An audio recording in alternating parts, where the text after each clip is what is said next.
Buen día, mi nombre es Agustín, estudiante de la carrera de Ingeniería en Sistemas Computacionales, y el día de hoy vamos a ver el tema de volumen de sólidos de revolución.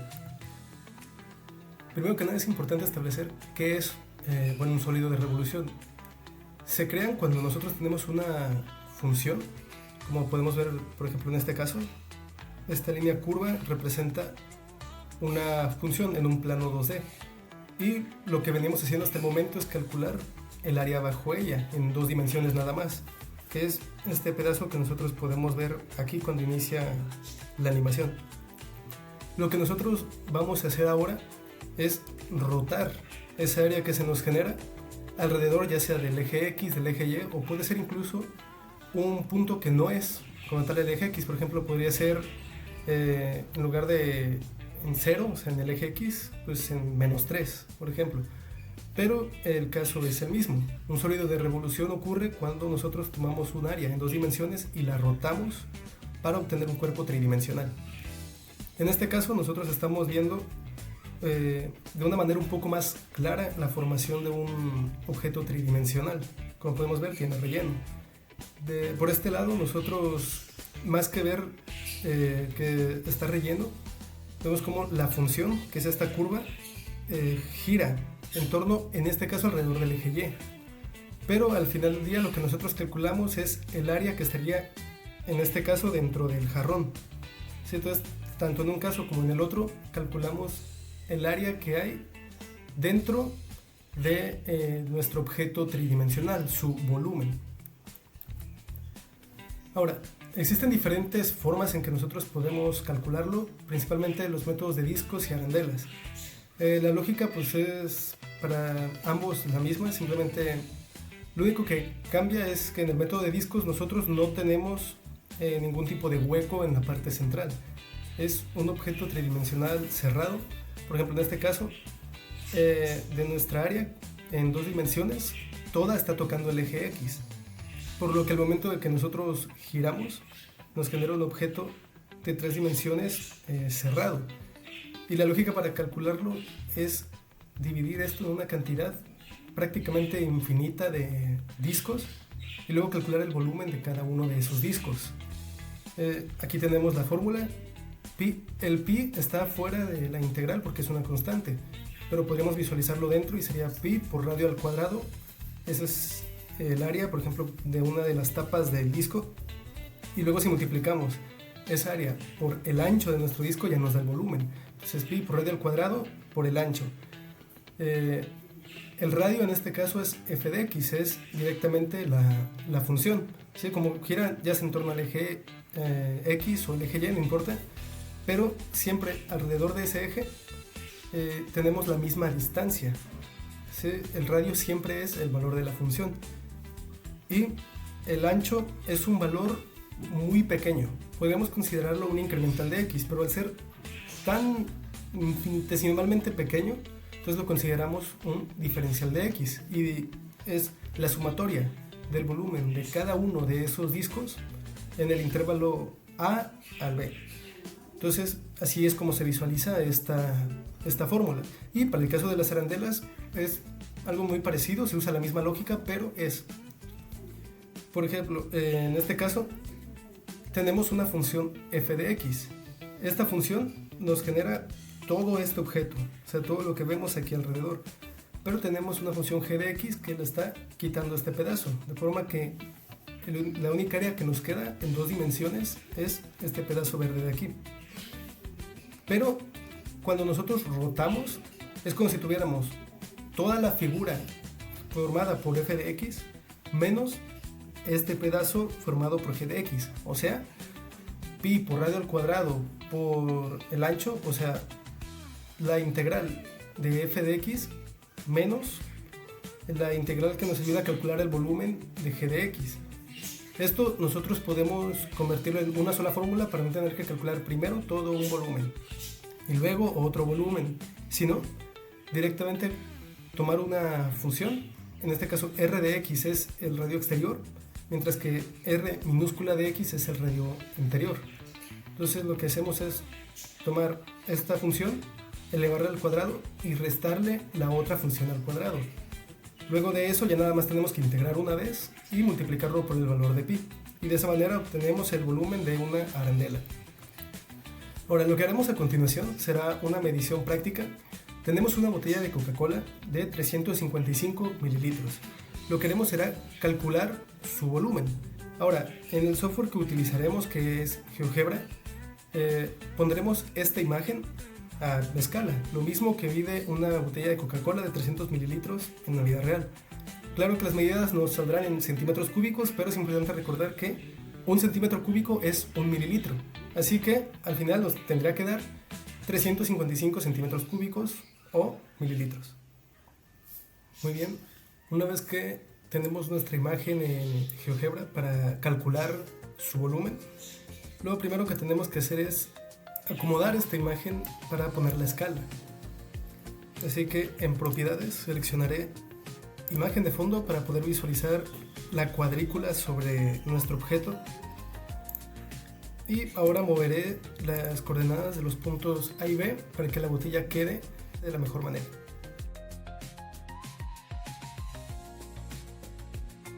Muy bien, ahora la botella mide cerca de 17 centímetros, solamente un poco más. Es lo que mide una botella en la vida real. Estos puntos podemos no visualizarlos.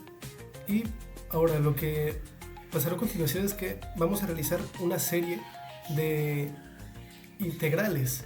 Vamos a colocar varios puntos a lo largo de este lado de la botella para eventualmente crear funciones entre estos puntos y finalmente calcular el volumen del sólido de revolución de cada una de esas funciones, y al sumarlo nos terminará dando el volumen correspondiente.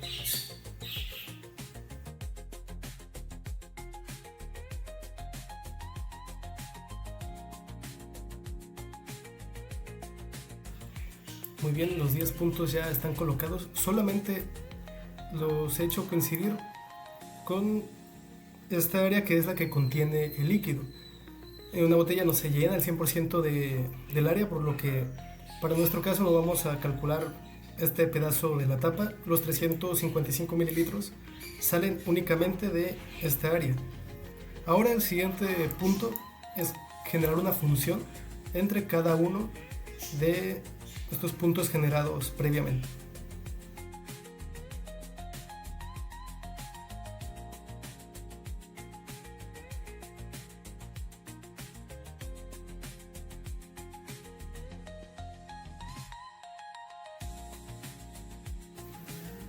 Muy bien, ahora ya tenemos estas 10 funciones. El problema es que son de manera infinita. Lo que tenemos que hacer es delimitar cada una de estas funciones dentro de su propio intervalo. Así que con la opción función seleccionaremos, en este caso nuestra primera función es f de x, por lo que seleccionamos f y nuestro intervalo va a ser desde el punto C hasta el punto D, pero solamente en su valor x.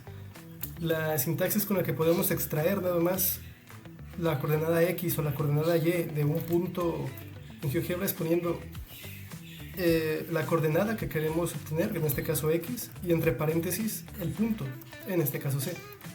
Entonces ponemos el valor x del punto C y x del punto D. De esta manera se nos ha generado una función nada más en este intervalo. Podemos poner de manera invisible la función f de x original y como vemos nos quedó nada más una línea entre estos dos puntos. Esto lo vamos a hacer con cada una de las 10 funciones.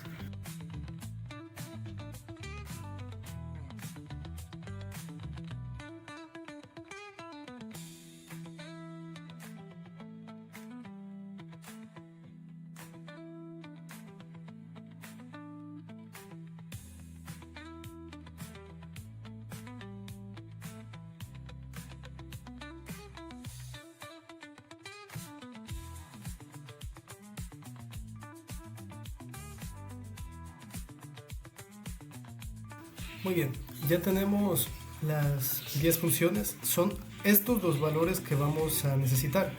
Son estas 10 funciones las que a continuación se pasarán a nuestro ambiente tridimensional. Es aquí en donde podremos visualizar nuestro sólido de revolución.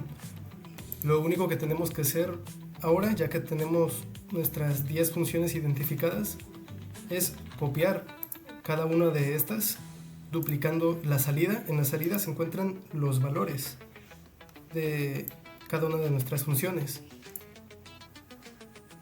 En este caso, entre los puntos 3.67 y 3.49 nos grafica esta función, casi 0.8x menos 1.26. Entonces lo vamos a copiar, vamos a nuestro entorno 3D y lo pegamos. Así ya tenemos nuestro primer punto, y esto mismo lo vamos a hacer con las 10 integrales que tenemos.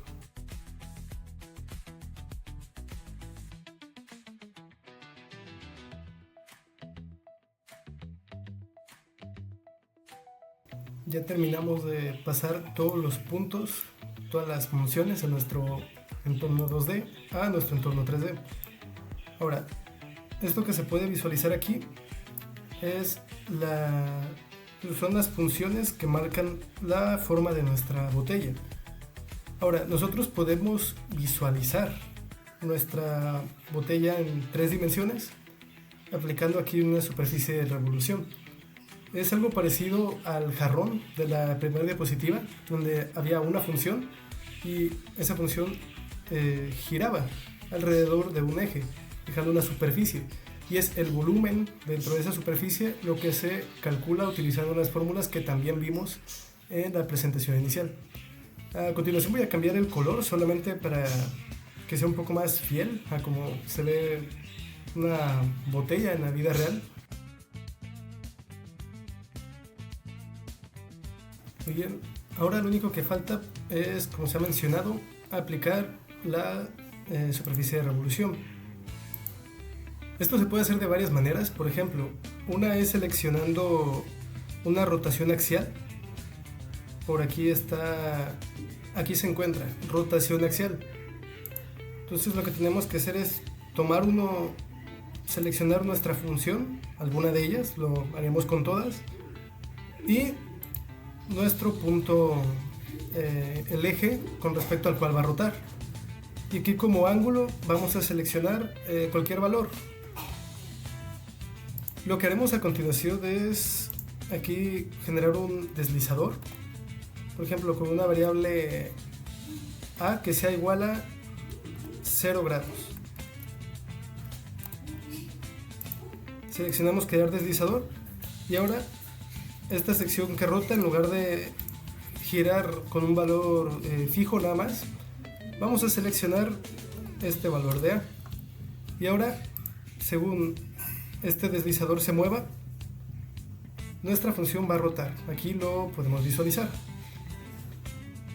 Nosotros podemos en las propiedades seleccionar que deje un rastro para que, como estamos viendo, se visualice adecuadamente nuestro sólido de revolución. Esto lo podemos hacer con las 10 funciones que tenemos, pero también hay otro método, un método que deja un resultado bastante bueno, y es seleccionando directamente superficie de revolución. Con este método lo único que tenemos que hacer es hacer un clic sobre cada una de las funciones que tenemos. Ahora que tenemos nuestro objeto, pasa lo mismo que hace un momento. Tenemos todas nuestras superficies con base en un valor fijo, en este caso 360, por eso visualizamos todo el sólido de revolución directamente.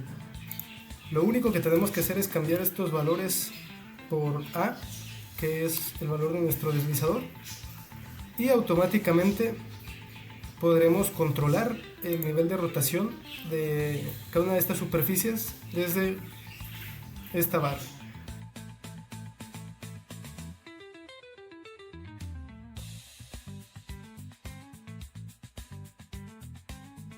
Perfecto.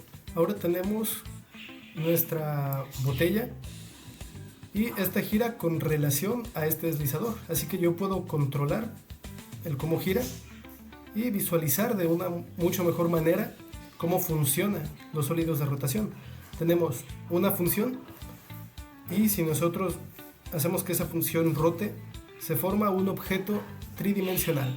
Muy bien, nada más nos había faltado una de estas funciones, aplicarle también que girara con respecto al valor de nuestro deslizador, pero ahora todas ellas lo hacen de manera adecuada. Ahora lo único que falta es calcular el volumen de este sólido de revolución. Lo que haremos será, para nuestro caso, realizar 10 cálculos, cada uno para una de nuestras funciones. Sumaremos el volumen obtenido de cada una de esas 10 partes y el resultado nos debe dar un valor de 355 mililitros.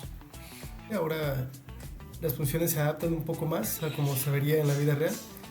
Y bueno, ahora sí vamos a ver los resultados obtenidos. Las funciones que vamos a estar evaluando son estas 10. Lo que hice fue aplicar estos valores en la fórmula que ya habíamos visto antes para cuando se trata de discos. En este caso es pi por la integral desde 3.67 hasta 4.5. Es el intervalo y la función es 0.8x menos 1.26. Eso elevado al cuadrado. Entonces, lo primero que se hace en este caso es resolver el binomio al cuadrado. Queda de esta manera y una vez resuelto se aplica el teorema fundamental del cálculo en la regla de Barrow. Esto no se trata de algún tipo de integración compleja, es algo que ya se ha hecho con anterioridad en la materia.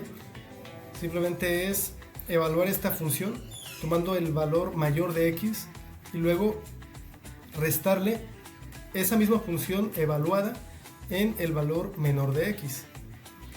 Y nos queda de esta manera. Y el resultado de esto para nuestra primera función es 10.61 mililitros. Eso mismo que se ve aquí fue calculado para cada una de las 10 funciones de la misma manera, ya que todos se tratan de funciones de tipo recta, son todas rectas, segmentos de recta, por lo que todas terminan teniendo esta misma forma, o sea, un valor de x, una pendiente y luego un término constante que nos indica el punto en el que esa recta corta en el eje Y. Todas tienen esta misma estructura, por lo que se terminan calculando de la misma manera, solamente cambiando los valores en cuestión. Así que una vez calculados esos valores se pusieron en esta tabla. Una vez sumado todo esto nos da un valor total de 358 mililitros. Este es un valor realmente bastante aproximado y nos pasamos nada más por 3 mililitros. Esto se debe a que se trata de una aproximación. Nosotros tomamos nuestro objeto, en este caso la Coca-Cola, y la dividimos en 10 partes. Integramos cada una de esas partes y lo sumamos. Si en lugar de dividirlo en 10 lo dividimos en 20, en 50, en 100, en 1000 y entre muchas más partes, el resultado obviamente es cada vez más cercano a la realidad. En dado caso, al dividirlo en 10 veces, ya obtuvimos un resultado bastante cercano de 358 mililitros. La forma en la que comprobé que los resultados fueran correctos fue con este pequeño código. Nada más es una matriz de 10×4. Cada uno de estos bloques es una fila de la matriz. Entonces hay 10 bloques como estos. Cada fila tiene 4 columnas. El primer valor, por ejemplo en este caso 00, es el valor de x. El segundo dato es el término independiente. Luego, en dónde inicia y en dónde termina. Estos últimos dos datos nos indican el intervalo. Y estos los valores de la función. Al ser todas las funciones de la misma forma, se pueden calcular con esta fórmula de acá. Primero creo una variable llamada volumen total. Asigno los valores de cada fila. Como son 10 funciones, 10 filas, es un bucle for, lo hace 10 veces. Y bueno, se designan a estas variables. Lo que hago acá es aplicar el la regla de Barrow. Es teorema fundamental del cálculo y esta f indica que es el valor según el punto final de x, de la función. Entonces, ambos se calculan de la misma manera. Nada más, en uno tomo el valor de x que va primero y luego el valor de x que va después. En esta parte tenemos nuestro volumen actual, que es según la regla de Barrow. Y este volumen actual es asignado, se le va sumando a una variable, que es esta, la de volumen total. Y cada vez que se calcula una integral, acá muestra su resultado. Se va sumando y una vez que se calcularon las 10 integrales, muestra el volumen total. Para comprobar que este código estuviera bien, ingresé nada más los datos de una de las funciones que ya hemos hecho con anterioridad y dio un resultado correcto, por lo que son resultados verídicos. Podemos ejecutarlo y nos indica los valores. En este caso, el volumen de cada una de las 10 funciones, por ejemplo aquí nos indica 10.609, que es como el 10.61 que ya calculamos previamente. Y eso mismo pasa con todas las demás funciones, ya comprobé y están bien realizadas. Y este es el volumen total. Como parte de las conclusiones, podemos comentar que, bueno, ya lo vimos, este es un método bastante usado en la vida real, en la industria. Hay recipientes, piezas mecánicas, estructuras que se adaptan a este tipo de forma, una función que gira alrededor de un eje y nos da este tipo de objetos. Ahora, en nuestro ejercicio, como nuestra botella tiene una silueta algo compleja para representar en una sola función, lo que hicimos fue segmentarla, hacer una serie de funciones lineales o de rectas más pequeñas y evaluar cada una de ellas. Como ya se mencionó, entre más funciones se usen, mayor será la precisión del volumen calculado con relación al valor que tiene realmente. Eso fue todo por el video de hoy. Muchas gracias.